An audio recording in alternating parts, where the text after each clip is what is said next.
जय श्री कृष्ण दोस्तों, पियासरा फैमिली में आपका स्वागत है। दोस्तों, नवरात्रि के बहुत ही शुभ दिन चल रहे हैं। इन शुभ दिनों में अगर आप संतान प्राप्ति के लिए, पुत्र की इच्छा रखते हैं तो पुत्र प्राप्ति के लिए इस उपाय को अवश्य करें। माता रानी की कृपा से आपको निश्चित ही संतान सुख प्राप्त होगा। दोस्तों, ये उपाय केवल संतान के लिए और पुत्र के लिए ही किया जाता है। आज तक ये उपाय निष्फल नहीं हुआ है। अगर आप पूरे विश्वास से, श्रद्धा भाव से माता रानी के आगे इस उपाय को करेंगे, अगर पति पत्नी मिलकर करें तो बहुत ही श्रेष्ठ है। क्योंकि देखिए, संतान की उत्पत्ति माता पिता के सहयोग से ही होती है, उनके भाग्य से होती है। अगर पति साथ में नहीं रहता तो पत्नी भी अकेले कर सकती है या उनकी फोटो को साथ रख के करे तो निश्चित ही आपको शीघ्र ही संतान सुख मिलेगा। मन वांछित संतान की प्राप्ति अवश्य ही होगी। दोस्तों, जिन भी बहनों के देखिए कोख बंधी हुई है, कोख बंधन हो रखा है, अभी तक संतान की प्राप्ति नहीं हो पा रही है, किसी भी ग्रह दोष के कारण या तंत्र मंत्र के कारण अगर कोख बंधी हुई है तो कोख बंधन का देखिए हमने नवरात्रियों में किया जाने वाला उपाय भी डाला है। आप उसको भी अवश्य करें और संतान प्राप्ति के लिए, पुत्र प्राप्ति के लिए इस उपाय को भी अवश्य करें तो निश्चित ही आपको देखिए कोख बंधन खुलेगा और शीघ्र ही आपको संतान सुख प्राप्त होगा। दोस्तों, उसकी जानकारी देने से पहले अगर अभी तक आपने पियासरा फैमिली चैनल को सब्सक्राइब नहीं किया तो सब्सक्राइब अवश्य ही कर लें। बगल में बेल आइकन को दबा दें जिससे मेरे आने वाली सभी वीडियो का नोटिफिकेशन सबसे पहले आप तक पहुंच सके। दोस्तों, इस उपाय को आप नवरात्रि के किसी भी दिन से कर सकते हैं, किसी भी दिन करें। अगर आप सप्तमी, अष्टमी या अष्टमी पूजते हैं तो सप्तमी के दिन करें। अगर आप जैसे नवमी पूजते हैं तो अष्टमी के दिन भी कर सकते हैं। वैसे तो आप नवरात्रि के किसी भी दिन कर सकते हैं। आप पहले दिन रखकर इस जो पोटली है, जो हम आपको पोटली बता रहे हैं, उसको आप अष्टमी के दिन भी वितरित कर सकते हैं या फिर नवमी के दिन भी कर सकते हैं। इस पोटली को आप चाहें तो 1 या 2 दिन या 4-5 दिन माता रानी के आगे भी रखे रहने दें। दोस्तों, आपकी इच्छा है कि आप इस पोटली को 1 दिन रखना चाहते हैं, 5 दिन रखना चाहते हैं, लेकिन अष्टमी और नवमी के दिन आपको इस उपाय को कर लेना है और बीच में भी आप 1 दिन पहले भी कर सकते हैं। दोस्तों, आपको माता रानी के सामने कुछ सामग्री अर्पित करनी है संतान प्राप्ति के लिए। जो भी आपकी इच्छा है पुत्र प्राप्ति के लिए, देखिए आप एक लाल कपड़ा ले लें, उसमें आपको एक माता रानी की चुन्नी रखनी है। लाल चुन्नी रखें, कोई भी छोटी चुन्नी रख सकते हैं।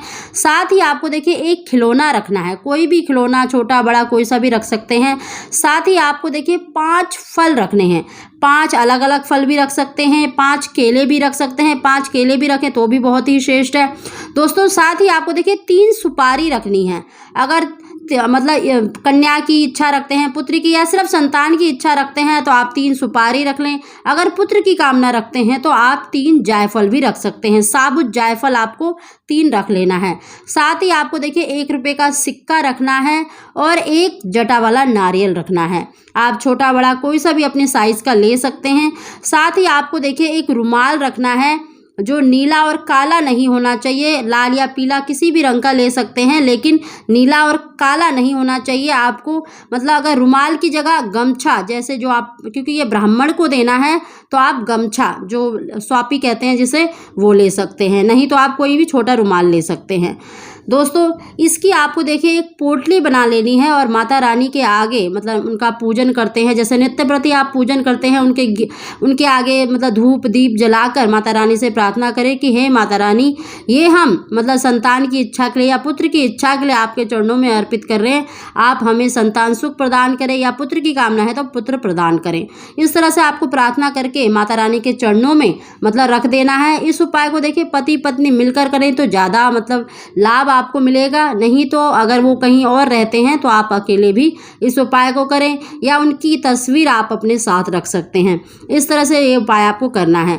दोस्तों, इस पोटली को आप चाहें तो 3-4 दिन माता रानी के चरणों में रखे रहें। माता रानी के आगे देखिए धूप दीप जलाकर नित्य प्रति आप संतान गोपाल का अधिक से अधिक जाप करें, या फिर आप देखिए इस मंत्र का भी उच्चारण कर सकते हैं।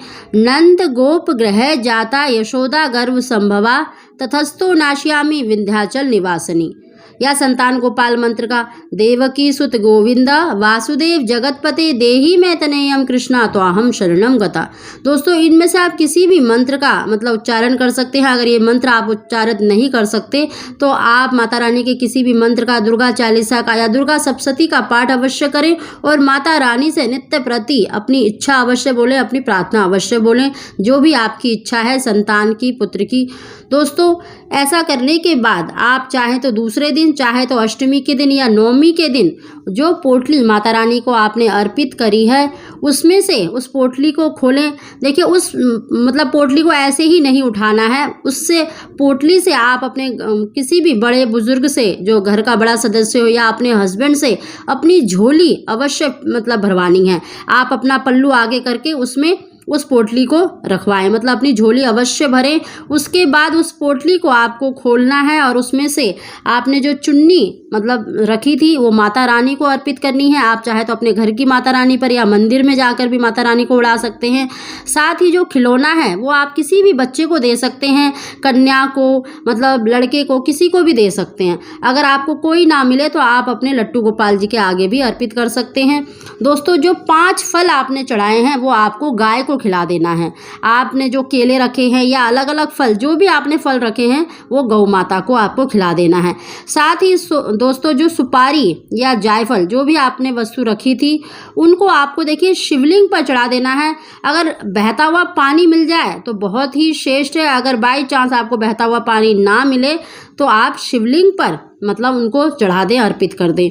दोस्तों जो सिक्का है वो आप पीपल के पेड़ की मिट्टी में या फिर तुलसी की मिट्टी में दबा दें। आप अपने घर की तुलसी में भी उस सिक्के को रख सकते हैं, मतलब तुलसी में दबा सकते हैं। नहीं तो किसी भी मंदिर में आपको देखिए पीपल का या तुलसी का वृक्ष मिल जाएगा तो उसकी मिट्टी में आप दबा दें।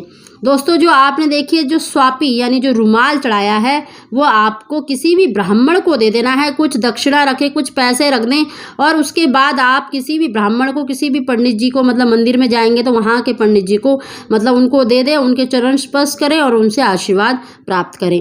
दोस्तों इस तरह से आपको ये जो सारी वस्तु वितरित करनी है, मतलब बांट देनी है। और जो नारियल है वो आपको अपने पास रखना है।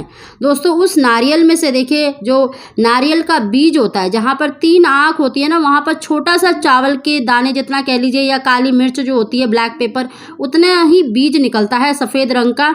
अगर वो बीज निकल जाता है तो वो स्त्री अवश्य ग्रहण करें। मतलब सुबह आप दूसरे दिन ब्रह्म मुहूर्त में जगेंगे, जिस दिन भी आप मतलब ये कर रहे हैं उस दिन आप खाली पेट उसको ग्रहण कर ले, बिना चबाए उसको आपको निगल जाना है। बिल्कुल छोटा सा बीज निकलता है।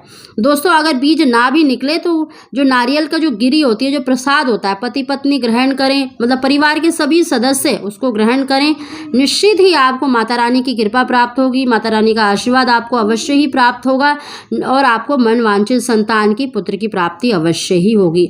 दोस्तों जो जो सामग्री हमने उस पोटली में रखने के लिए बताया है और जिसको देने के लिए आपको बोला है उसी को आपको मतलब वितरित करनी है, बांट देनी है। देखना आपको शीघ्र ही संतान सुख प्राप्त होगा, माता रानी की कृपा अवश्य ही मतलब प्राप्त होगी। दोस्तों जब भी कोई उपाय करते हैं ना तो बिल्कुल आंख बंद करके विश्वास करके करा करें। मन में बिल्कुल भी आपको शंका नहीं आने देनी है। जहाँ पर देखिए शंका आ जाती है माता रानी के प्रति भी, आपको अगर आपको शंका आ जाती है तो फिर आपका जो उपाय है ना वो निष्फल हो जाता है। तो आप पूरे विश्वास से, श्रद्धा के साथ करें, निश्चित ही आपकी इच्छा पूरी होगी। दोस्तों अगर आपको हमारी जानकारी वीडियो पसंद आई तो इसको लाइक अवश्य ही करें। आप सभी को